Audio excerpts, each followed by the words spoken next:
Orient bell tiles studio से आप देख रहे हैं एबीपी न्यूज।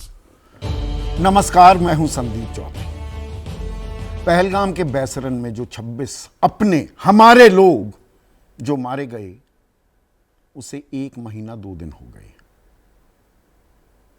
अब 1 महीने 2 दिन बाद अगर जिन्होंने अपनों को खोया वो हमारे भी थे, पर मैं उनके परिवार वालों की बात कर रहा हूं। फर्ज कीजिए हिमांशी, जो 26 मरे सब अपने थे, पर हिमांशी नरवाल की ज्यादा चर्चा हुई। लेफ्टिनेंट विनय नरवाल की धर्मपत्नी 6 दिन पहले ही उनकी शादी हुई थी, 16 अप्रैल को।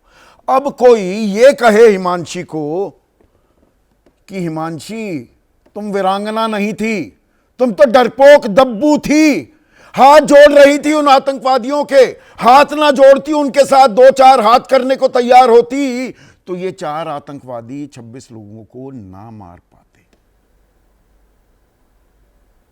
आप कहेंगे दिमाग से पैदल हो चुका है। जो भी शख्स ऐसी बेहुदा वाहियात तर्कहीन बातें कर रहा है, पर यह कोई साधारण व्यक्ति नहीं, यह बीजेपी का राज्यसभा सांसद है। नाम है रामचंद जांगड़ा, हरियाणा से आता है। कह रहा है जिनकी मांग का सिंदूर छीन लिया गया उनमें वीरांगना का भाव नहीं था, जोश नहीं था, जज्बा नहीं था, दिल नहीं था, इसलिए हाथ जोड़कर गोली का शिकार बन गई। दर्शकों, आप अपनी सलाह देते हैं, अपनी राय देते हैं, अपने सवाल पूछते हैं। आज मैं सीधे आपसे आपकी राय मांग रहा हूं, ऐसे शख्स के साथ क्या करना चाहिए? क्या ऐसा शख्स हमारा प्रतिनिधि होना चाहिए? इनका हुक्का पानी बंद नहीं कर देना चाहिए? इनका सामाजिक बहिष्कार नहीं होना चाहिए क्या? How dare they! इनकी हिम्मत कैसे हो रही है? या इन्हें एक अभयदान मिला हुआ है बीजेपी के आला कमान से कि बोलिए, जैसे विजय शाह 12 दिन हो चुके हैं, कर्नल सोफिया कुरैशी को आतंकवादियों की बहन बताकर अभी भी मंत्री पद पर बने हुए हैं। अब वो घड़ियाली आंसू बहा रहे हैं, मेरे शब्द नहीं, सुप्रीम कोर्ट के हैं, माफी मांगते हैं, पर मानस मानसिकता तो सामने आ रही है ना। जगदीश देवड़ा कहते हैं कि पूरा देश और पूरी फौज प्रधानमंत्री मोदी के चरणों में नतमस्तक है, और ये लोग बने हुए हैं, कोई कार्रवाई नहीं, ये अपमानित करते रहेंगे हमारी बहन बेटियों को, और राष्ट्रवाद का, देशभक्ति का प्रतीक भी बने रहेंगे। भेजिए अपनी राय, अपने सवाल भी, जो सीधा सवाल का अहम हिस्सा बन चुके हैं। आज मैं शुरुआत करने वाला हूं एक ऐसे बयान से जिसे आप सुनेंगे, आप कहेंगे ये कहां से आते हैं, ये ऐसी महान विभूति ये कहां अवतरित होती हैं, और क्यों इन्हें राज्यसभा सांसद बना दिया जाता है। बीजेपी के राज्यसभा सांसद रामचंद जांगड़ा, हरियाणा से आते हैं। आज क्या बयान दिया है सुनिए पहले।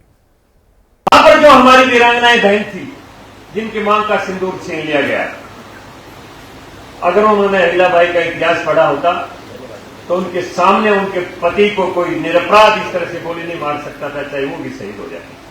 वीरांगना का भाव नहीं था, जोश नहीं था, जज्बा नहीं था, दिल नहीं था, इसलिए हाथ जोड़ के गोली का शिकार हो। यह शख्स राज्यसभा सांसद, सत्ताधारी दल का, बीजेपी कार्यकर्ताओं को संबोधित कर रहा था।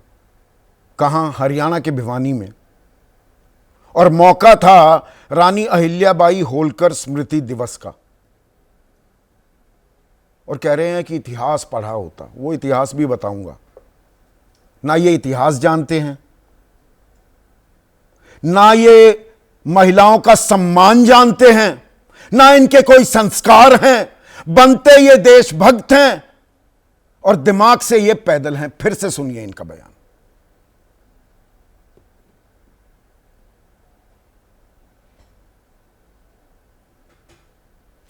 पीसीआर बयान सुनवाइए। हाथ जोड़ने से कोई छोड़ता नहीं। हमारे आदमी वहां पर हाथ जोड़ के मारे गए। जो व्यक्ति मारने के लिए आए हैं, जिनके अंदर दया का भाव नहीं है, हाथ जोड़ने से कैसे माफ कर दें? उनका तो अहिल्याबाई की तरह प्रतिकार करना होगा। वहां पर जो हमारी वीरांगनाएं बहन थी, जिनके मांग का सिंदूर छीन लिया गया, अगर उन्होंने अहिल्याबाई का इतिहास पढ़ा होता तो उनके सामने उनके पति को कोई निरपराध इस तरह से गोली नहीं मार सकता था, चाहे वो भी शहीद हो जाए। वीरांगना का भाव नहीं था, जोश नहीं था, जज्बा नहीं था, दिल नहीं था, इसलिए हाथ जोड़ के गोली का शिकार हो। ये सांसद होने के साथ साथ इतिहासकार भी हैं। इस बात को मत भूलिए, बीजेपी के कार्यकर्ताओं को संबोधित कर रहे थे, किसी ने भी प्रतिकार शब्द इन्होंने इस्तेमाल किया, किसी ने कोई प्रतिकार नहीं किया, कुछ रोका नहीं कि क्या बोल रहे हो, होश खो दिए हैं क्या? इनकी बेटी, इनकी बहू होती, वो आती जिसका शौहर, जिसका पति गोलियों से भून दिया हो आतंकवादियों ने, घर आकर यह शख्स उसे कहता, अरे तुम तो डरपोक हो, दब्बू हो, हाथ क्यों जोड़ने लगी? डंडे उठा लेते।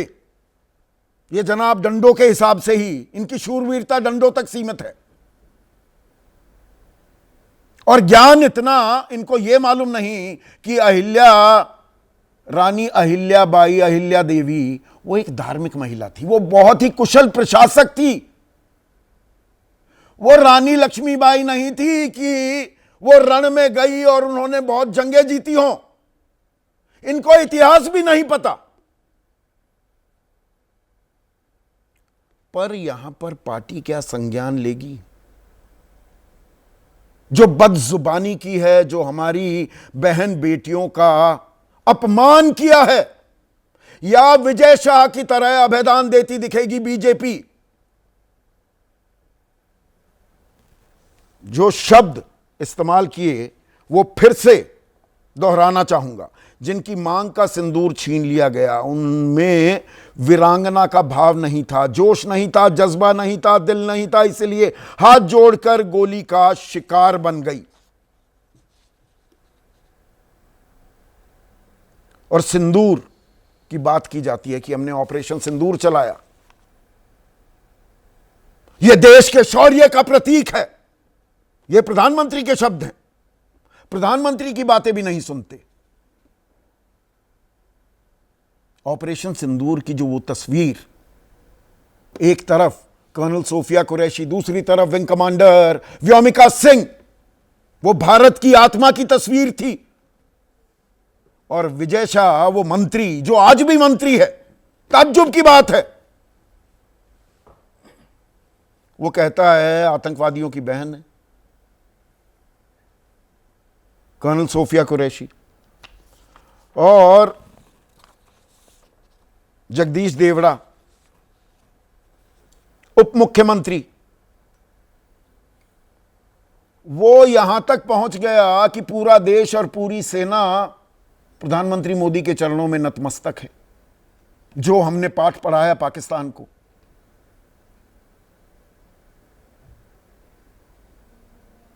ऐसे बयान से इनाम मिलता है क्या? यहां अब यह सवाल पूछना बहुत जरूरी हो जाता है। इसमें पार्टी की बात नहीं है, इसमें देश की बात है। कोई कार्रवाई होगी भी क्या? या ये रामचंद्र जांगड़ा पर फिर से आते हैं। जब ये शख्स सांसद बना, किसान आंदोलन हुआ, हरियाणा से बहुत से लोग थे, सिंगू बॉर्डर पर बैठे हुए थे। इसने कहा 700 लड़कियां गायब हो गई। और ये किसान तो नशे के सौदागर हैं, इनकी हैसियत क्या है? बने रहे। तो आज ये बात भी कह रहे हैं। कांग्रेस सवाल पूछ रही है। कांग्रेस के सवाल हैं, क्या बीजेपी अपने सांसद के इस बयान से सहमत है? इस शर्मनाक बयान पर बीजेपी कोई कड़ा कदम उठाएगी या फिर सांसद को बचाएगी। और अगर सांसद के खिलाफ कोई एक्शन नहीं होता तो इस बयान को नरेंद्र मोदी का बयान माना जाएगा। अब यहां ये कांग्रेस भी थोड़ा सा आगे बढ़ जाती है, फिर तो कोई भी उनका नेता कहे तो वो राहुल गांधी का भी बयान माना जाएगा क्या। पर इस बयान पर आपकी राय आज मैं लगातार आपसे अपील करता हूं, देश अपनी बात खुलकर जाहिर करे। और आज का सीधा सवाल, बिना लार लपेट में आज सवाल पूछ रहा हूं। पहलगाम को लेकर एक और शर्मनाक बयान, ये लगातार जो ये सिलसिला है ये थमने का नाम क्यों नहीं ले रहा। बीजेपी कब लेगी संज्ञान? कब तक आप निजी बयान कहकर पल्ला झाड़ लोगे? और विजय शाह, देवड़ा, अब रामचंद, मुंह रखो बंद, कीप योर ट्रैप शट। क्या यह वक्त आ गया है कहने का? चर्चा में आज सिर्फ देश के जाने माने नामचीन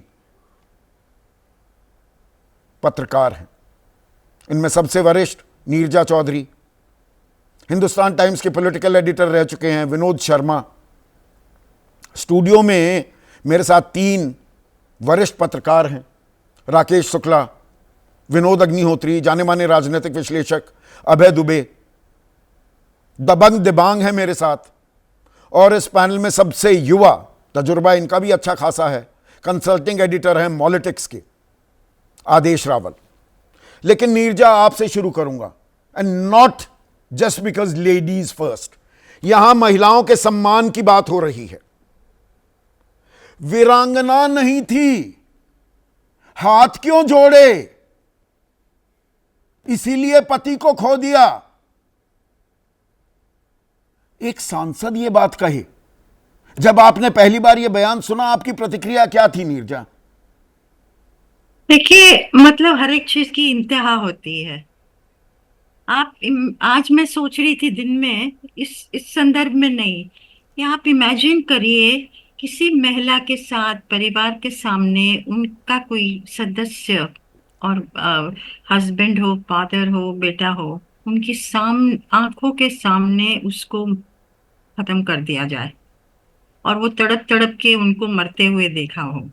उसका क्या असर होगा जिंदगी भर। आप एक तो चीज है कि परिवार बर्बाद हो जाएंगे, पर उसका मानसिक असर आप पे क्या होगा? नहीं, मैं यहाँ थोड़ा सा एक तफसील भी दे दूं, जानकारी जो दर्शकों को पता होनी चाहिए, नहीं पता है तो मैं फिर से याद दिला दूं। हिमांशी का हमने जिक्र किया। हिमांशी अपने पति, 6 दिन पहले ही शादी हुई थी लेफ्टिनेंट विनय नरवाल के साथ, वहीं बैसरन में थी और वो भेलपूरी खा रहे थे। गोली मारी गई विनय नरवाल को, वो 1.5 घंटे जीवित थे, 1.5 घंटे। मेडिकल एड नहीं पहुंच पाई तो सामने तड़प रहा था पति। और ये जनाब, ये दिमाग से पैदल शख्स ये कह रहा है कि तुम वीरांगना नहीं थी इसलिए पति को खो दिया। देखिए, ये सवाल संदीप जी सिर्फ देश का ही नहीं है, पार्टी का ही नहीं, जैसे आपने कहा, ये एक सोच का विषय है। हमारी सोच क्या हो गई है? आज जो पेपर्स में ये भी निकला कि एक दलित को मार दिया क्योंकि उसने एक शॉपकीपर को के बेटे को बेटा कह दिया। बिल्कुल। 2025 की हिंदुस्तान में क्या हो रहा है? आप अंबेडकर की बात करते नहीं होने क्यों दिया जा रहा है? सवाल तो ये है, यहां पर जो महिलाओं का, हमारी बहन बेटियों का अपमान किया जा रहा है, जब पूरा देश एकजुट था, सिंदूर की दुहाई दी जा रही है। और ये रामचंद नहीं, यहां विजय शाह या जगदीश देवड़ा के बयान को भी हमें नजरअंदाज नहीं करना चाहिए। और देखिए, जो आप कह रहे हैं ना, विजय शाह के ऊपर तो बवाल भी हुआ और कोर्ट से भी क्रिटिसिज्म आया, पर आज तक हटा नहीं पाए हैं। इतनी बेबस है क्या सरकार? क्या सेंट्रल बीजेपी का हाईकमांड इतना बेबस है? एक्सट्रीम राइट को आड़े हाथ नहीं ले पा रहे हैं, इतना कुछ कहने के बावजूद। और प्रधानमंत्री इतना भावुक भाषण देते हैं, लेकिन एक्शन में ये भी नहीं हो सकता है क्या? तो क्या कहा जाए इस पे। हम लोग प्रधानमंत्री चर्चाएं बीकानेर करते हैं। में थे कल, वो कह रहे हैं सौंदर्य जो सिंदूर है वो हमारे शौर्य का, देश के पराक्रम का प्रतीक है, ये सिर्फ प्रतिशोध नहीं है। ये बता रहे हैं तुमने तो सिंदूर की लाज ही नहीं रखी। ये तो कहना यही हुआ ना कि तुम वीरांगना नहीं थी, तो डरपोक दब्बू निकली, तो सिंदूर की का सम्मान नहीं रखा। अच्छा, और कुछ और महिलाओं ने तो ये कहा कि आप मुझे भी मारो मेरे पति के साथ, तो उन्होंने कहा नहीं, आप जाके बताओ ना, मोदी को हाँ बताओ, अपने हाँ लोगों को हाँ जाके हाँ। बताओ इसके बारे में। और यहां पर विनोद शर्मा, एक और अहम बात जो नजरअंदाज कतई नहीं की जा सकती, वो ये कि जो ये बयान दिया गया, ये भिवानी में अहिल्याबाई होलकर स्मृति दिवस का मौका तो था। ये जनाब संबोधित कर रहे थे बीजेपी के कार्यकर्ताओं को, और किसी ने कोई प्रतिकार नहीं किया या रोका नहीं कि भैया क्या बात कह रहे हो। हरियाणा में ही पानीपत में 2016 में बेटी बचाओ बेटी पढ़ाओ का नारा बुलंद किया गया था। उसी हरियाणा में यहां पर डरपोक बताया जा रहा है जिन्होंने अपने शौहर खो दिए। देखिए संदीप, बहुत बरस पहले जब बहुत बड़ा सती प्रथा पे एजिटेशन हुआ, उस वक्त भारतीय जनता पार्टी बड़ी शिशुपंज में थी कि उसमें पोजीशन क्या ले। मैं ये समझता हूं कि जो इन साहब ने कहा है, ये अपेक्षा करते थे कि लड़कियां जो हैं वीरांगनाएं, जिनको वो चाहते थे कि वीरांगना की तरह बिहेव करें, वो सती हो जाती उनके साथ, उठ के उनके बंदूकें पकड़ लेती टेररिस्ट की और शहीद हो जाती उनके साथ। यही चाह रहे हैं ना ये। देखिए मेरी बात समझिए आप, मैं तो हैरान नहीं होऊंगा, ऐसे लोग अभी अभी हाल ही में कई कुलपति भी बन रहे हैं, बड़े बड़े विश्वविद्यालयों में कुलपति बनाए जा रहे हैं। कि हो सकता है राज्यसभा में ना होते तो कहीं कुलपति होते और ये शिक्षा दे रहे होते। द पॉइंट इज कि इस देश में हमारे यहाँ और खासकर बीजेपी जो है वो स्क्रीनिंग नहीं करती है अपने नुमाइंदों की, कि इनके पास क्या इल्म है, इनके पास क्या लेवल ऑफ लर्निंग है, क्या सेंसिटिविटी है इनके पास। अब अभी तक 3-4 ऐसे इंसिडेंट हो गए और ये कहा जाता है कि प्रधानमंत्री का नाम भी ये जोड़ रहे हैं इनके बयान में। एक और उसका एक अंश हाईलाइट करने की जरूरत है। ये अहिल्याबाई होलकर का इतिहास पढ़ा होता तो ऐसा नहीं होता, उसे जारी रखते हुए उस रॉ में और लॉ में क्या बोले ये जनाब। इसीलिए ये संग्राम का इतिहास पढ़ाने की परंपरा हमारे देश में 2014 के बाद से यशस्वी प्रधानमंत्री मोदी जी के आने के बाद हुआ है, ताकि हमारे देश की हर नारी के अंदर रानी अहिल्याबाई का जज्बा हो। ये बात है कि भाई उनकी कॉम्पिटेंस पे तो हमको शक है बाकायदा, लेकिन उनकी पार्टी को उनकी कॉम्पिटेंस पे शक नहीं है। जिस तरह से शाह साहब जो मध्य प्रदेश वाले हैं अभी तक उन्होंने रखे हुए हैं, उनके बारे में तो बताया जाता है कि वो 6-7 बार एमएलए के इलेक्शन जीत चुके हैं, ट्राइबल कम्युनिटी से आते हैं और इसलिए भारतीय जनता 8वीं बार तो ट्राइबल कम्युनिटी से आते हैं और इसीलिए उनको बनाए रखने में एक पॉलिटिकल नहीं, उसमें भी एक और, मैं वो थोड़ा संदर्भ यहां पर दर्शकों को बताना जरूरी है, तस्दीक करेंगे राकेश भाई। 2013 की मेरे ख्याल से बात थी। शिवराज सिंह चौहान, उनकी धर्मपत्नी के बारे में उन्होंने बयान दिया कि अरे भाई साहब के साथ ही घूमती हो, देवरों के साथ भी घूम लिया करो। यही था ना बयान? बिल्कुल सही है, यही सोच थी ना एकदम। और तब पार्टी ने उन्हें मंत्री पद से हटा दिया था। 10 दिन के लिए हटाया तो था ना। यहां पर देश की शूरवीर, देश की बेटी कर्नल सोफिया कुरैशी के बारे में ऐसी भद्दी बात वो कहता है, 1 घंटे के लिए भी नहीं हटाया। देखिए, मेरा मानना यह है संदीप भाई कि यदि विजय शाह के ऊपर एक्शन हो गया होता तो रामचंद्र जांगड़ा जैसे लोग नहीं बोल पाते। एक्शन नहीं होने और का विजय शाह के बाद बोला जगदीश देवड़ा भी। हाँ, मैं वही कह रहा हूं, मैं बोला कह रहा हूं क्योंकि यहां पर सम्मान के भाव से मैं ऐसे शख्सियत, ऐसे व्यक्तियों को संबोधित कर ही नहीं सकता, करूंगा ही नहीं। राजनीतिक पार्टियां जब तक जातिवाद की गाड़ी चलाएंगी, इस तरीके के खरपतवार राजनीति में उनकी पार्टियों में बढ़ेंगे। अब इनका रामचंद्र जांगड़ा जी का इतिहास देखिए, लोक दल से शुरू करके हरियाणा विकास पार्टी तक गए, उसके बाद भारतीय जनता पार्टी में आए, पिछड़ा वर्ग के संगठन में थे, भाजपा के उपाध्यक्ष थे, और इनको राज्यसभा सांसद इसलिए बनाया गया हरियाणा से, जिससे पिछड़े वर्ग में हमारे एक मैसेज जाए और हमें वोट मिले, क्योंकि जाट और पिछड़ा वर्ग का एक समीकरण था वहां पे।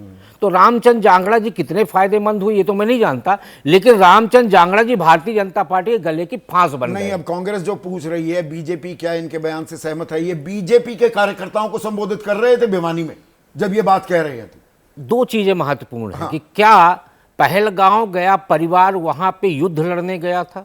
अरे वो तो पर्यटक के रूप में गए थे। तो दूसरा, नहीं, वीरांगना, ये शूरवीर यही है ना, सबसे बड़े वीर इस देश में यही हैं, रामचंद्र झांगड़ा। वही कह रहे हैं हम कि अब वो जो वीरांगना की बात कर रहे हैं, तो पहले तो आपको ये पता होना चाहिए कि राजमाता अहिल्याबाई परोपकारी कल्याणकारी महिला थी। हाँ, वो कभी वो कुशल प्रशासक थी, उन्होंने कौन से युद्ध उनका लड़े? युद्ध से कोई लेना देना नहीं था। युद्ध नहीं, में ये पढ़ा रहे हैं। लक्ष्मीबाई, अवंतीबाई, दुर्गाबाई, ये वीरांगनाएं थी जिन्होंने मुगलों और अंग्रेजों से युद्ध लड़ा, उनको परास्त किया। और अहिल्याबाई का तो इतिहास स्पष्ट है कि वो तो धर्मपरायण महिला थी। उन्होंने पूरे देश में मतलब जो यहां पर कुछ भी ज्ञान बांटा जा सकता है, ज्ञान बांटा जा सकता है, लेकिन ये स्नातक हैं, बीए तक पढ़े हुए हैं। ऐसा नहीं कि अनपढ़ व्यक्ति है और इस तरीके की बात कर रहे, ये पढ़े लिखे व्यक्ति हैं और अपने समाज का प्रतिनिधित्व करते हैं, तब तो उनको पिछड़ा वर्ग का उपाध्यक्ष बनाया गया। तो वो अपने समाज को और देश के समाज को क्या संदेश देना बीजेपी चाह को रहे? तत्काल प्रभाव से इनके बयान से अपने आप को अलग करना चाहिए कि नहीं? नहीं, बीजेपी को इनके बयान से अलग नहीं करना चाहिए, इनको भारतीय जनता पार्टी से अलग करना चाहिए।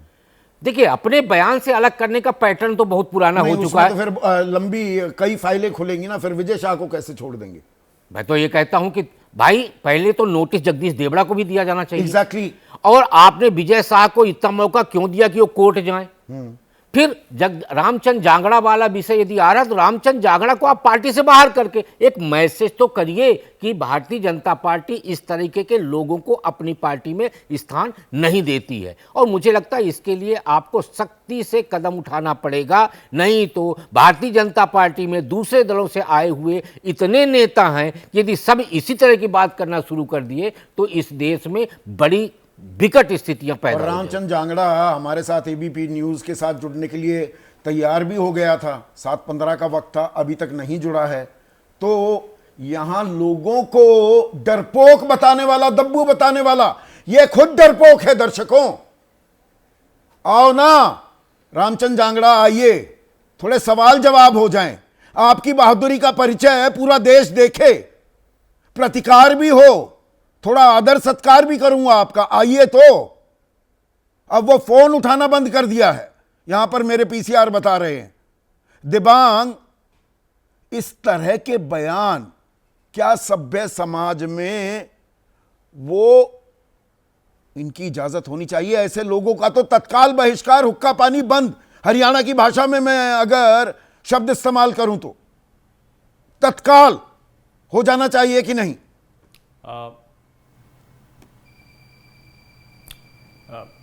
संदीप, आप बहुत गुस्से में हैं, होना भी चाहिए, स्वाभाविक है। मुझे लगता है कि जो बयान दिए गए वो असंवेदनशील हैं, घृणित हैं और ऐसे बयानों से ज़रूर बचना चाहिए। इस पर डिबेट भी की कोई गुंजाइश ही नहीं है, इस पर वाद विवाद की कोई गुंजाइश ही नहीं है। पार्टी को भी तुरंत कदम लेने चाहिए। मैं एक सवाल पूछ रहा हूं संदीप, आप इसको इस नज़र से देखने की भी कोशिश कीजिए। मुझे नहीं मालूम कि ऐसा हो रहा है कि नहीं, पर एक बात साफ है कि आपके शो में, जो इतना बड़ा शो है, उसमें भी आज आप इस पर बात कर रहे हैं, जबकि बहुत सारे सवाल मुंह बाए खड़े हैं जो पूछे जाने चाहिए।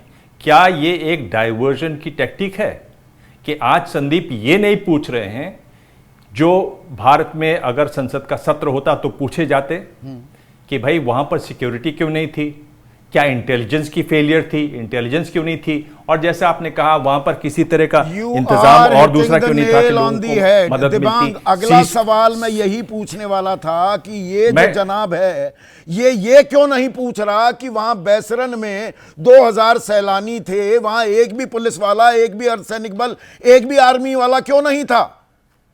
और ये कह रहा है कि नहीं, लोग डरपोक थे। अरे पूरा वहां प्रशासन फेल कर गया, ये नहीं पूछेंगे। ये पूछ रहा हूं मैं। हाँ बिल्कुल नहीं, जायज बात पूछ रहे हैं आप। संदीप, सवालों की लंबी सूची है, कृपया उसको सुन लीजिए। आप जो कह रहे हैं बिल्कुल मैं वही बात कह रहा हूं।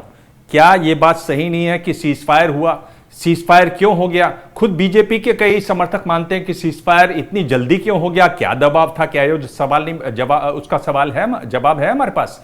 एक और बहुत महत्वपूर्ण बात जो सामने निकल कर आ रही है, अगर भारत की विदेश नीति को देखें, रूस ने हमला किया यूक्रेन पर, हम देख रहे हैं इजराइल क्या कर रहा है फिलिस्तीनियों के खिलाफ। क्या वो जाके बता रहे हैं दुनिया को? क्यों आपको जरूरत पड़ रही है? और जब आप एक डेलीगेशन भेजते हैं, उससे 5-6 बड़े सवाल हैं जो निकलते हैं। पहला सवाल मैं आपसे पूछ रहा हूं, जब आप टेररिज्म की बात वहां जाकर करेंगे तो क्या कश्मीर की नहीं बात होगी? क्या कश्मीर पे दूसरे देश सवाल नहीं पूछेंगे? क्या अंतरराष्ट्रीयकरण नहीं होगा कश्मीर का? आप ये कैसे सबूत देंगे कि ये पाकिस्तानी थे? पिछली बार आपको याद हो तो शुरुआत में पाकिस्तान ने कहा था कसाब हमारा है ही नहीं। पाकिस्तानी अखबार है डॉन, वो उसके गांव में गया, वहां उसके मां बाप से बात की। आपके पास क्या सबूत होगा कि ये पाकिस्तानी है? क्या आप सबूत नहीं मांगेंगे दूसरे लोग? वो तो 32 दिन हो एक गए, और वो बात चार है कि आतंकी अगर घात हो गए। पाकिस्तान जांच के लिए तैयार था, अगर पाकिस्तान जांच के लिए तैयार था, आपने जांच क्यों नहीं की? क्या आपके कोई विमान गिरे इसमें? फिर दूसरा एक बात है, अगर आप जा रहे हैं डेलीगेशन लेके, वहां बिलावल भुट्टो लेकर जा रहे हैं, क्या आप फिर से भारत और पाकिस्तान हाइफेनेटेड नहीं हो जाते? आप समकक्ष नहीं होना चाहते, हाइफेनेटेड नहीं होना चाहते, तो क्या आप नहीं हो जाते? एक और बहुत महत्वपूर्ण देखिए, शशि थरूर बहुत अच्छा बोलते हैं। क्या अमेरिका में जो डेलीगेशन गया है उसके हेड होंगे? क्या शशि थरूर यूएस एडमिनिस्ट्रेशन को यह कह पाएंगे कि यह जो सीज फायर हुआ ये डीजीएमओ के कॉल पर हुआ, इसमें ट्रंप साहब ने कुछ नहीं किया? और क्या यूएस एडमिनिस्ट्रेशन उनकी इस बात को मानेगी, इस बात को बताएगी कि हां आप सही बोल रहे हैं? ये सवाल हैं जो पूछे जाने चाहिए, जो महत्वपूर्ण सवाल हैं। क्या हम इस तरह के घृणित बयानों की चर्चा करते हुए इन सवालों की अनदेखी कर रहे हैं? मैं आपसे पूछ रहा हूं संदीप, ये सवाल आपके लिए है मेरा। ये सवाल बहुत क्या अहम है, पर ऐसे लोगों को नेम एंड शेम इनको एक्सपोज करना होगा। ये जो शब्द इस्तेमाल किए थे मध्य प्रदेश हाईकोर्ट ने, गटर छाप जो ये भाषा है, जो गंदी नाली के कीड़े आजकल अपना मुंह अपना सर उठाने लगे हैं, इनको भी इनका पर्दाफाश होना चाहिए, इनके खिलाफ कार्रवाई होनी चाहिए। इसे भी हम ब्रशिंग अंडर द कार्पेट नहीं कर सकते कतई। और वो इसलिए भी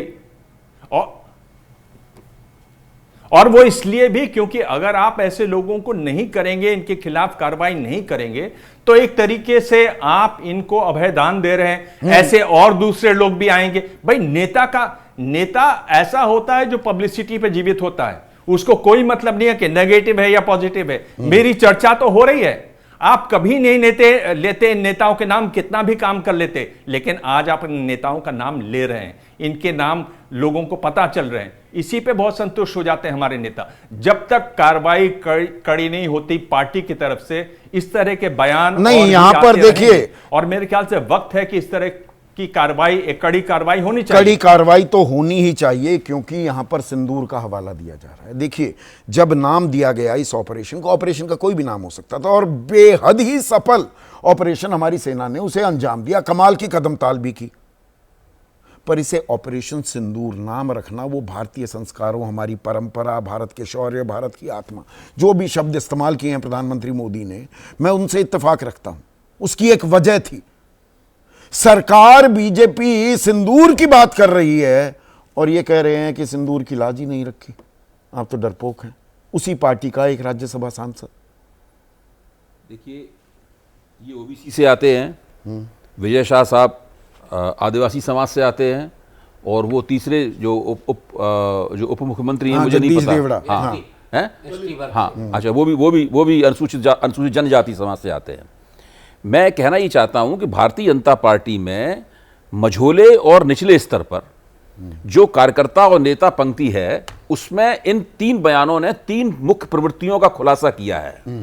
पहली प्रवृत्ति है जो भारतीय जनता पार्टी में स्थायी रूप से मौजूद है, मुसलमान विरोधी घृणा। सरकार पार्टी लाइन बदल भी दे, लेकिन लोगों के पास वही भाषा है, वही मुहावरा है बोलने का। वो कर्नल सोफिया कुरैशी को भी आतंकवादियों की बहन बता रहे हैं। ये मुसलमान विरोधी सांप्रदायिक घृणा।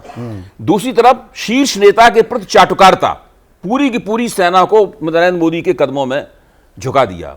और तीसरा, जबरदस्त किस्म का स्त्री विरोध। ये जांगड़ा साहब ये भी तो कह सकते थे कि आपके जो पति थे, कहने भर के लिए तो फौजी थे, उन्होंने तो कोई संघर्ष नहीं किया, चुपचाप गोली खा ली। लेकिन उन्होंने सारी जिम्मेदारी औरत की। हाँ, सारी जिम्मेदारी औरत पर डाल दी। आप देखिए, 3 बहुत ही भीषण, भयानक और निंदनीय प्रवृत्तियां हैं जो भारतीय जनता पार्टी के नेताओं और कार्यकर्ताओं के अंदर गहराई से व्याप्त हैं। 11 साल से ये पार्टी सत्ता में है, आगे भी सत्ता में रह सकती है, भविष्य में भी सत्ता में आ सकती है, अतीत में भी सत्ता में रही है। मेरा कहना है इन तीनों प्रवृत्तियों पे पार्टी के नेताओं को, और भाई नहीं, उनकी चुप्पी, हाँ, उनकी चुप्पी अब सवालों के घेरे में है। कितने दिन चुप सब रहोगे? लोग विजय शाह को लेकर चुप रहे, अब क्या रामचंद्र जांगड़ा पर भी ये चुप्पी रहेगी? मुंह में दही जमाए बैठे हुए हैं, इस प्रकार की बातें करते हैं कि कोर्ट फैसला करेगा।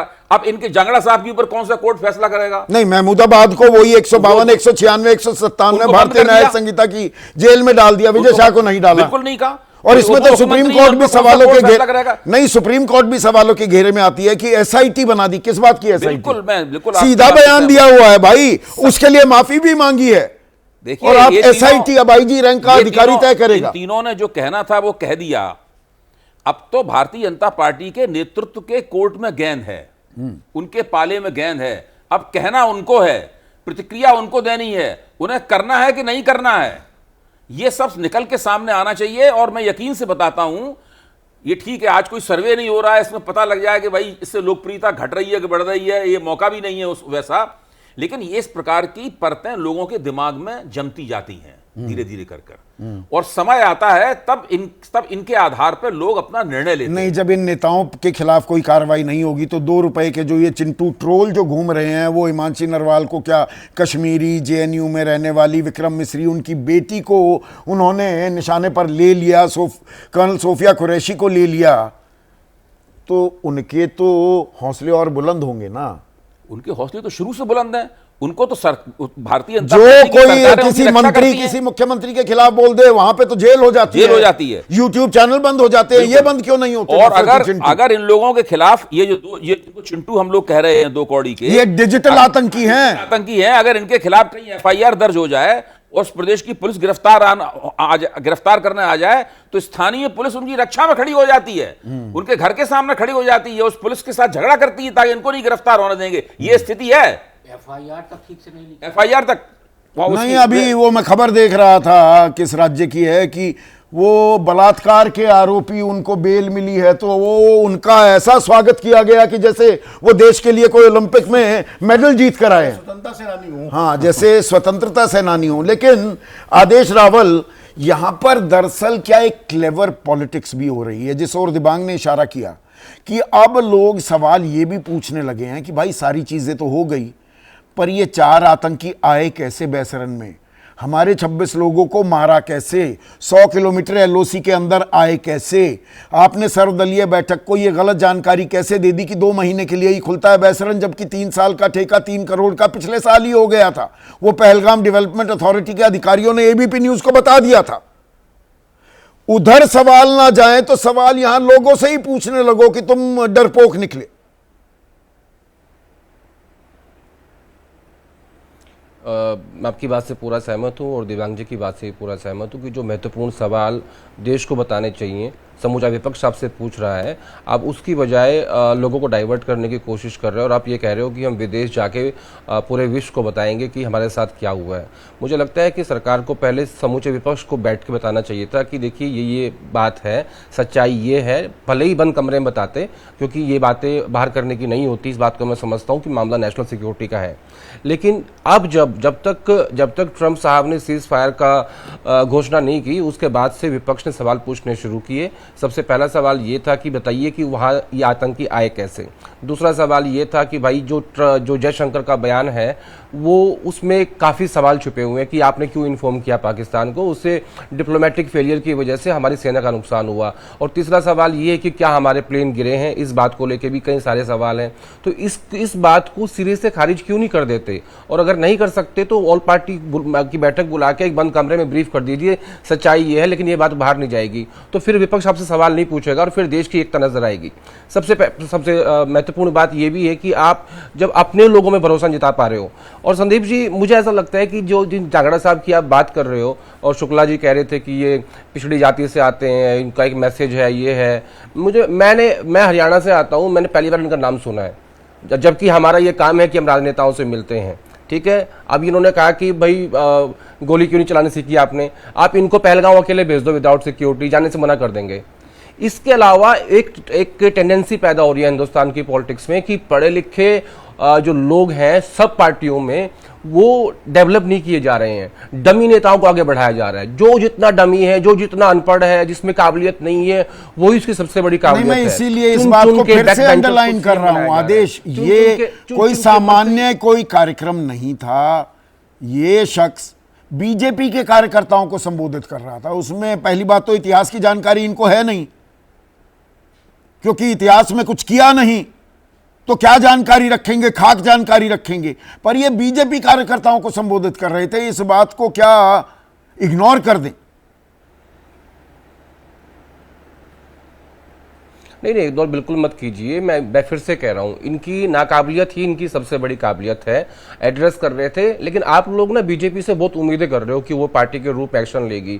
ना विजय शाह पे एक्शन लेगी और ना जांगड़ा साहब पे एक्शन लेगी, क्योंकि बीजेपी में ये कल्चर ही नहीं है। आपको याद होगा स्टार्टिंग में मुझे लगता है कि MOS होम थे, उन पर सवाल खड़ा हुआ था, तो राजनाथ सिंह ने स्टेटमेंट दे दिया था कि हमारी पार्टी में इस्तीफे का कल्चर नहीं है।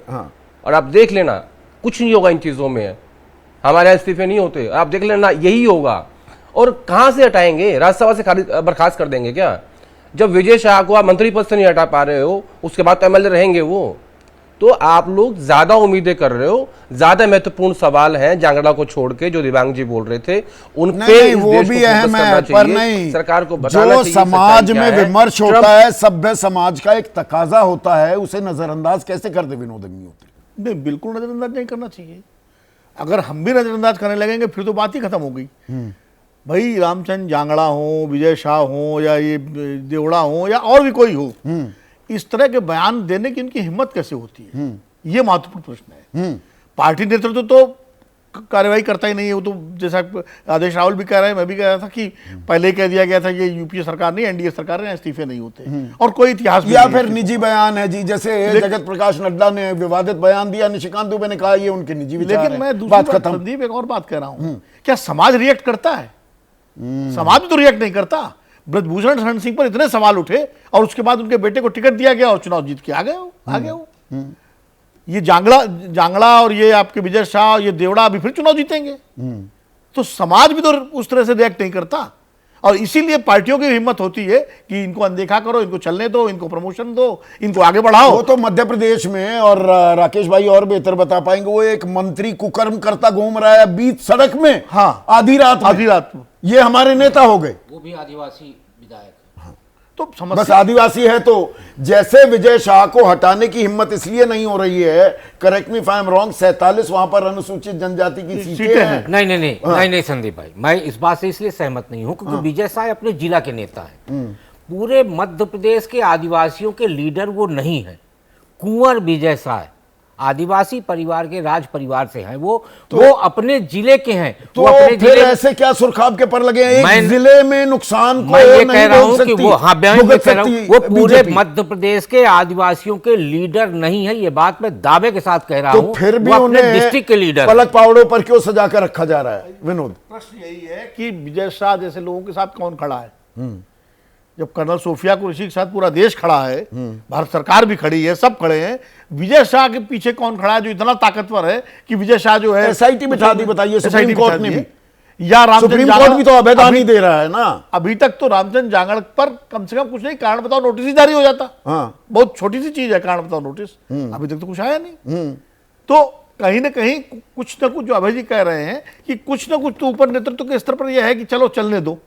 या तो दिमाग वाली बात सही है कि डाइवर्जन टैक्टिक्स है कि भाई ठीक है मीडिया में यही चलेगा, वो सारे सवाल पीछे हो जाएंगे, तो इसलिए यही चलने, तो कार्रवाई कर दोगे तो बात खत्म हो जाएगी। ये भी हो सकता है। और दूसरा नहीं, पर उसमें ये कैच 22 में देखिए, सवाल जो दिबांग कह रहे हैं वो भी जायज है, वो सवाल पूछे जाने हैं, वो पूछे जाएंगे, पर इन सवालों को भी इस बात को नजरअंदाज कैसे कर देंगे? ये न्यू नॉर्मल हो जाएगा, होता जा रहा है। मैं कह रहा हूं बिल्कुल नजरअंदाज नहीं करना चाहिए। और ये तो मीडिया का और हम सबका काम है कि इस तरह के सवाल अगर उठे, इस तरह की भाषा और बयान दिए जाए तो उसका विरोध करना चाहिए। इसीलिए मैं कह रहा हूं कि ये समाज की तरफ से भी इसका विरोध होना चाहिए, सिविल सोसाइटी की तरफ से होना चाहिए और मीडिया की तरफ से भी होना चाहिए। लेकिन होता यह है कि हम आप बहस करके आगे बढ़ जाते हैं, कल को दूसरा मुद्दा आ जाएगा और जांगड़ साहब जो है फिर मुक्त उससे घूमते रहेंगे। वो सही कहा किसी ने, यहाँ पर तरुण श्रीवास्तव हैं, भिलाईवासी कह रहे हैं विधायक सांसद दोनों की सदस्यता तत्काल खत्म होनी चाहिए ताकि फिर कोई जनप्रतिनिधि ऐसा बयान ना दे।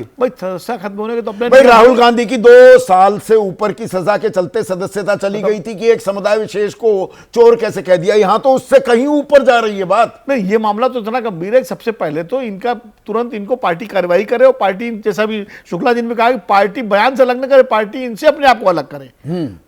भाई पार्टी विद द डिफरेंस कही जाती थी ना, ये चाल चरित्र चेहरे की दुहाई दी जाती तो थी। और ये तो कौन सी चाल, कौन से चरित्र, कौन से चेहरे का इजहार हो रहा है? संदीप, ये सिर्फ बीजेपी का सवाल नहीं है, ये सभी राजनीतिक दलों को मैसेज जाएगा। अगर बीजेपी कार्रवाई करेगी तो इसका संदेश कांग्रेस को भी जाएगा, दूसरे दलों को भी जाएगा, उनके नेता, क्योंकि फिर बीजेपी कह सकेगी कि भाई देखिए हमने कार्रवाई की। पर विजय शाह पर कार्रवाई ना कर बीजेपी ने अपने नेताओं को बदजुबानी की खुली छूट दे दी है क्या? ये हमारे एक और दर्शक हैं, तो ये मुकुल, वो जनता की पूछ रहे हैं। प्रतिक्रिया सही है।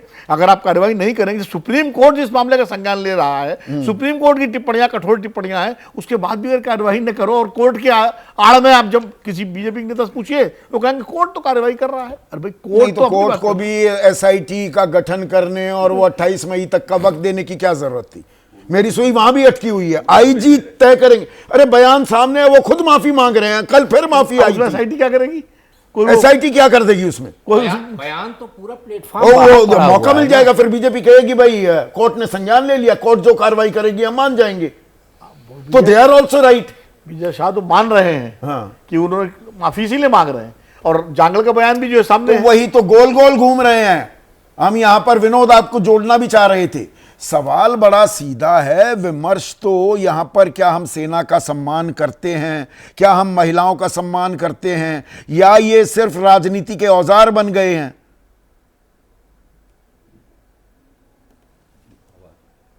खास केस होता ना जिसपे एक्शन की जरूरत होती थी तो पेज 1 पे खबर छपती थी, इतने दिन हो गए अभी तक कोई पेशरफ नहीं हुई, कोई एक्शन नहीं लिया कंसर्न अथॉरिटी ने या सरकार ने। इनका एक इलाज है बस ऐसे लोगों का कि अखबार 3-4 ये जो हैं इनके फोटो छापे रोज और लिखे इतने दिन हो गए अभी तक कोई एक्शन नहीं हुआ, इतने दिन हो गए अभी तक कोई एक्शन नहीं हुआ। इसके चलते कोर्ट्स भी जागेंगी। ये story has to stay in the headlines. कोशिश क्या है कि ये सब दुर्घटनाएं जो घटनाएं हैं इनको हेडलाइन से हटा दो, इनको हेडलाइन में बनाए रखेंगे जब ही लोगों के खिलाफ एक्शन होगा, वरना तो जैसे डिफेंस मिनिस्टर ने बोल ही दिया है हमारे यहाँ कोई भी प्रथा नहीं है रिजाइन करने की। अब देखिए इस पे भी हमें अकाउंटेबिलिटी की प्रथा ही नहीं है, पब्लिक अकाउंटेबिलिटी की प्रथा ही नहीं है बीजेपी में। नहीं, यहां पर जो विनोद अग्निहोत्री कह रहे थे इसमें जनता की भी तो कहीं ना कहीं जिम्मेदारी है ना। हम भी भूल जाते हैं, हम भी एक्सेप्ट कर लेते हैं, हम ऐसे ही लोगों को फिर से चुन लेते हैं। जनता, हाँ वो ठीक है, वो एक व्यापक स्तर पे आप बात कर रहे हैं, हमको अपनी रिस्पॉन्सिबिलिटी भी तो निभानी है। मीडिया ही है जो भूलने देता है, मीडिया ही है जो, अगर आप उसको हेडलाइन में रखोगे तो हो ही नहीं सकता कि एक्शन ना हो, आज नहीं तो कल होगा, लेकिन you have to keep it in the headlines. यही है बस चैलेंज। और मैं समझता हूं कि पहले ये होता था और इलेक्शन और केस भी मतलब परवान चढ़ते थे। नहीं, पर नीरजा यहां पर दूसरों को बहादुरी की नसीहत देने वाले खुद कितने डरपोक, कितने गब्बू हैं। वक्त दिया, हाँ मैं आऊंगा एबीपी न्यूज पर, सीधे सवालों का सामना करूंगा, सामना करने का दम नहीं, और चले हैं ज्ञान बांटने और हमारी बहनों को यह बताने कि आप वीरांगना नहीं हो। सर, बहनों को ये बताने की तो जरूरत नहीं है, पर जो मेन मुद्दा सामने आ रहा है कि बड़े मुद्दे हैं जो कि जैसा कि सबने जिक्र किया, सीज फायर जल्दी क्यों हुआ, डोनाल्ड ट्रंप का क्या रोल था, कश्मीर क्यों सामने लाए, इंडिया पाकिस्तान हाइफिनेट हो रहा है, जयशंकर ने किस टाइमिंग क्या था उनके स्टेटमेंट का जो उन्होंने कहा, जिसपे कांग्रेस उनको सवाल पूछ रही है, और अगले आगे के दिनों में और भी सवाल उठेंगे जैसे ये और मल्टी पार्टी डेलीगेशन। ये देखिए लोगों का गुस्सा कैसा है। एक सेकंड नीरजा, लेकिन सवाल है सुनिए। मैं वो जोड़िएगा एक अभी, क्योंकि लगातार सवाल आ रहे हैं ना दर्शकों के, वो भी जोड़ दूं। अच्छा बोलिए प्लीज प्लीज, चलिए। ये सब डाइवर्जनरी है, वो तो स्पष्ट है। और बड़े मुद्दे छोटे मुद्दों को हावी, छोटे मुद्दे जो ये है हावी नहीं कर सकते। दूसरा ये भी स्पष्ट है कि ये लोग जो बोले हैं, चाहे विजय शाह है या ये बोले हैं, ये किसी फोर्स जो कि उनके पीछे है उसके बिना, उनकी सपोर्ट के बिना ऐसी जुर्रत नहीं कर सकते भाजपा जैसी पार्टी में। तो कहीं ना कहीं कोई समर्थन मिल रहा है। लेकिन अगर आपको डाइवर्जनरी टैक्टिक्स यूज करनी है तो महिलाओं को क्यों यूज करना है? एग्जैक्टली इससे ज्यादा शर्मनाक बात नहीं हो सकती महिलाओं का इस तरह से इस्तेमाल। मिंटू उपाध्याय गोपालगंज वासी हैं, वो कह रहे हैं बयानों के तीर से हमारी वीरांगनाओं का दिल जख्मी हो रहा है, या तो इन्हें चुप कराओ, वो मैंने सवाल भी रखा है कि मुंह करो बंद, या इन्हें बॉर्डर भेज दो। अब ये दर्शक का गुस्सा भी आ रहा है। दिमाग आप अपनी बात जोड़ना चाह रहे तो कह रहे हैं ऐसों को भेजो, पहले इन्हीं को बॉर्डर भेजो, बहुत बहादुरी का पाठ पढ़ा रहे हैं। बिल्कुल, ये जो मैसेज हैं ये लोगों के गुस्से को दिखा रहे हैं। पर संदीप, बड़ा सवाल क्या है? आप थोड़े ही सवाल पूछेंगे, सवाल पूछने का काम विपक्ष का है। विपक्ष को जब मौका मिलता है वो क्या करता है? वो शशि थरूर और मनीष तिवारी में उलझ जाता है। आप देखिए हालत क्या हो गई है। तमाम विपक्षी दलों के नेता इस समय अलग अलग डेलीगेशन पर गए हैं। क्या संसद के सत्र में ऐसा विपक्ष सरकार का विरोध कर सकेगा? क्या ये लोग जो अभी तक सरकार के समर्थन में बोल रहे हैं, भारत की बात दुनिया भर में बता रहे हैं, क्या संसद में आकर क्या ये तीखी आलोचना कर पाएंगे? क्या संसद के अंदर आप जिस तरह के सवाल यहां उठा रहे हैं इस प्रोग्राम में, ये उठा पाएंगे? आप ये देखिए कि स्थिति इतनी गड्डमगड्ड हो गई है और कांग्रेस में इतना ज्यादा बिखराव है कि अंदरूनी टकरावों के चलते वो घिरी हुई नजर आती है। बीच बीच में कोशिश होती है। इस समय बीजेपी ने ये चाल चल दी। आप बताइए क्या जवाब है? क्या आपको लगता है कि ये लोग, और इसमें बड़े बड़े अलग अलग पार्टियों के बड़े बड़े नेता गए हैं, क्या वो घेरेंगे सरकार को? अभी तो आप समर्थन में खड़े हुए थे सरकार के, अब आप उनको घेरेंगे कैसे संसद में? तो ये सवाल विपक्ष के लिए है, विपक्ष को उठाने ये सवाल। आपका प्रोग्राम सिर्फ एक छोटी सी बत्ती है, असली काम विपक्ष को करना है। विपक्ष ने कहा, विपक्ष ने तो हथियार ही डाल दिए अपने, अब कौन उठाएगा सवाल? और ये डाइवर्जनरी टैक्टिक्स, बड़े सवाल भी हैं पर इन सवालों को भी नजरअंदाज नहीं किया जा सकता। इनकी एक कदम ताल भी करनी होगी, एक बैलेंस भी बनाना होगा। क्या नहीं, इन प्रश्नों पर तो चर्चा करनी होगी, जो हम लोग कर भी रहे हैं चर्चा। और जहां तक डाइवर्जनरी टैक्टिक्स से सवाल है, मैं समझता हूं कि वो और भी बहुत सी हैं। जैसे कि मुझे लगता है कि अचानक क्यों बहुत सारे जासूस गिरफ्तार होने शुरू हो गए, और बहुत छोटे छोटे मामूली से लोग में। दिलचस्प बात आपको मैं ये बता दूं कि हिसार पुलिस ने बहुत एडवाइजरी भी जारी की। बिल्कुल, ये इस तरह की ऐसे कोई प्रमाण नहीं मिले हैं, प्रमाण नहीं मिले हैं, लेकिन लगातार टीवी के ऊपर मनोहर कहानियां चल रही है।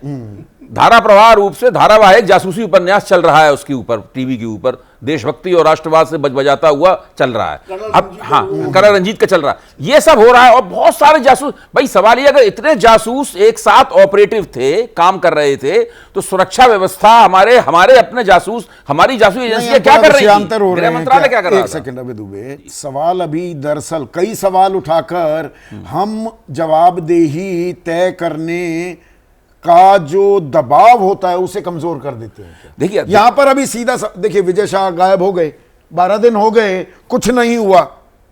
अब क्या यही काम रामचंद्र जांगड़ा को लेकर भी हो जाएगा कि हम और भी, भाई और सवाल भी हैं, पर अभी इस सवाल पर कोई जवाब मिलेगा या नहीं मिलेगा? नहीं, सरकार की तरफ से या पार्टी की तरफ से तो कोई जवाब नहीं आएगा। ये तो बिल्कुल जो आदेश ने कहा है, मैं बिल्कुल सहमत हूं कि आप भाजपा से ज्यादा उम्मीद मत कीजिए, वहां से कोई जवाब नहीं आएगा। नहीं, मैं अब यहां पर राकेश, ऐसा क्यों हो गया है या ऐसा क्यों हम मान रहे हैं, देश के नामचीन पत्रकार हैं, कि नहीं कुछ कार्रवाई नहीं होगी? संदीप भाई, एक अंग्रेजी पिक्चर आई थी MIB, उसमें वैज्ञानिकों के हाथ में एक यंत्र था और वो यंत्र का बटन दबाते थे, एक प्रकाश फैलता था और उससे जो सामने समूह होता था उसकी याददाश्त मिट जाती थी। भारतीय राजनीति में जो नेता हैं वो ये मान के चलते हैं कि जब चुनाव आएगा तो हमारे पास मुद्दों का यंत्र है, हम उसका बटन दबाएंगे तो पुराने मुद्दे खत्म हो जाएंगे और लोगों के दिमाग में नए मुद्दे आ जाएंगे। जो अभय भाई साहब बोल रहे हैं कि परतें जमेगी, मुझे नहीं लगता कि ये परतें आगे तक जमी रह पाएंगी, क्योंकि रोज नित्य नए मुद्दे आते हैं और चुनाव के टाइम पे आप देखिएगा कि ये कोई भी मुद्दा प्रभावी नहीं रहेगा और किसी को ये याद नहीं रहेगा। जो विनोद अग्निहोत्री जी बोल रहे कि लोगों की जिम्मेदारी है, लोग इसीलिए जिम्मेदारी के लिए बाहर नहीं आते क्योंकि उनकी रुचि अब धीरे धीरे कम होती जा रही है और उनकी रुचि रहती है चुनाव के टाइम के मुद्दों पे। तो सारा का सारा आप समझिए कि वो यंत्र है जो मुद्दों का, वही मुद्दों का यंत्र लेके नेता उतरेंगे, दबाएंगे, पुरानी याददाश्त मिटाएंगे, नई याददाश्त सामने आएगी और उस पर चुनाव होगा। विनोद, नहीं, मैं सहमत हूँ राकेश भाई की बात से बिल्कुल, लेकिन मैं एक बात जोड़ना चाह रहा था। जो दिबांग ने कहा ना कि विपक्ष कमजोर है, विपक्ष के सांसद गए हैं, लेकिन लगातार समस्या ये भी तो है कि विपक्ष जैसे ही सवाल उठाता है तो पूरे विपक्ष को देशद्रोही घोषित करने की परंपरा शुरू हो गई है। विपक्ष से ही सवाल पूछे जाने लगते हैं कि भाई आप ऐसा क्यों बोल रहे हैं, आप क्यों बोल रहे हैं, रामचंद जांगड़ा देशद्रोही है या नहीं, ये सवाल क्यों नहीं पूछे जा, क्यों नहीं पूछा जा रहा? विजय शाह देशद्रोही है या नहीं? साफ देशद्रोही है। वो हमारी एक बहादुर सिपाही को, एक ऑफिसर को आतंकवादियों की बहन कहता है he should have no business continuing as a minister. एक जानकारी और दे दूं कि जैसे राहुल गांधी के बयानों को लेकर के मचाया था कि पाकिस्तान में बड़ा वायरल हो रहा है, उससे ज्यादा विजय शाह का बयान वायरल हो रहा है पाकिस्तान में। नहीं, यहाँ पर बहुत सारे चैनल चलाएंगे राहुल गांधी देशद्रोही है क्या, पाकिस्तान की भाषा बोल रहे हैं। ये सवाल क्या विजय शाह या रामचंद जांगड़ा से के बारे में नहीं पूछा जाना चाहिए? आदेश, ये सारी तोहमत या सारी संज्ञाएं इस्तेमाल होंगी विपक्ष के लिए, ये भी एक मीडिया का नैरेटिव चल रहा है ना। नहीं, मैं बता रहा हूँ, विजय शाह और रामचंद्र जांगड़ा देशद्रोही नहीं है क्योंकि वो बीजेपी में है। अगर वो विपक्ष में होते तो देशद्रोही होते। एक तो ये एक ट्रेंड है हमारे देश में पिछले 10 साल से, 11 साल से, कि जो सवाल पूछेगा, और भाई सवाल पूछना एक सामान्य प्रक्रिया है इस देश की। मरीज डॉक्टर से पूछता है, छात्र अध्यापक से पूछता है, मीडिया सरकार से पूछता है, विपक्ष भी ऐसे ही सवाल पूछता है, वो काम है उसका। सवाल पूछना कब से देशद्रोह हो गया है? इस चक्कर में विपक्ष कई बार ये ज्यादा सोचता है कि मुझे सवाल पूछना है या नहीं पूछना है। हाँ। तो जो आप लोग सवाल पूछ रहे थे कि विजय सवाल पूछने में भी एक हिचक ला दी गई है। नहीं है क्योंकि ये भाजपा में है। हाँ, ला दी गई है, इसमें पूरा सिस्टम है, तंत्र है। आप देख लीजिए, अगर ऐसा स्टेटमेंट किसी कांग्रेस पार्टी के या दूसरी पार्टी का होता तो पूरी मीडिया उस पर डिबेट करती, पूरी मीडिया डिबेट कर रही होती, नैरेटिव भी बदल गया है। पत्रकारिता के जो सवाल हैं वो सवाल भी एक तरफा होने लगे हैं क्या? मैं मीडिया का हिस्सा होते हुए भी और होने के बावजूद भी ये बात पूरी जिम्मेदारी से आपसे पूछ रहा हूं, क्या विजय शाह देशद्रोही की तरह नहीं बोल रहा है? वो पाकिस्तान की भाषा नहीं बोल रहा है क्या? कर्नल सोफिया कुरैशी को आतंकवादियों की बहन बताकर, वीरांगना नहीं है जिन्होंने अपने पतियों को खोया, ये बोलकर ये रामचंद जांगड़ा कौन सी बहादुरी का परिचय दे रहा है? ये कौन सी राष्ट्रभक्ति है? ये सवाल कब पूछे जाएंगे? सोचिएगा इस बारे में। आज बस इतना ही।